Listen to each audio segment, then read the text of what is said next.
Well, I first put on this play in, 2009 in Glasgow, in the Tron Theatre. It was part of Glasgow, and it was strange actually because, you know, I thought it was a wee bit controversial maybe, but when I turned up at the first night, there were, must have been at least 500 people demonstrating in the street outside, because they were all furious about it.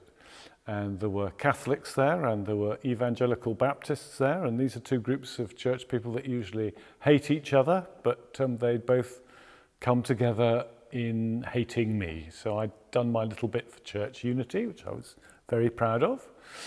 And then what happened was that the television cameras were there, and then it got onto the BBC website, and then the news of this got all around the world, and within a couple of days I was getting messages and getting responses from everywhere: Israel, South Africa, South America, North America, Australia. Probably about 300,000, 400,000, maybe even 500,000 people all around the world had very, very strong opinions about what I was doing. And the strange thing was that this was just in a tiny theatre that seated 30.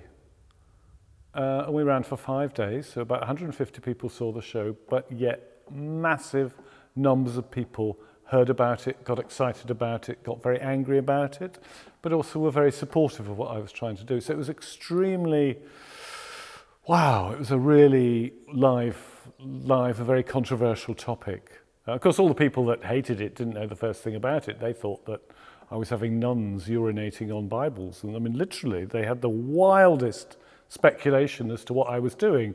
And they were carrying placards that said things like, "God says my son is not a pervert." Really very hurtful things. And when I remember some friends of mine spoke to them and they said, "Why are you so angry about a show you know nothing about? You know, wouldn't it be a good idea to read it?" And they said, "No. You don't need to go near a sewer to know that it stinks." So it provoked a lot of very extreme hostility. And Glasgow, they were stalked by the tabloid press. The poor people running the box office at the Tron got a lot of very, very abusive and very aggressive messages. I was actually very frightened. I felt very exposed and quite traumatized because actually, of course, this isn't a blasphemous play at all. Not in the slightest. It's a very respectful play. And eventually I managed to show it to my vicar, and she said, "It's a work of devotion," which is rather more what I intended.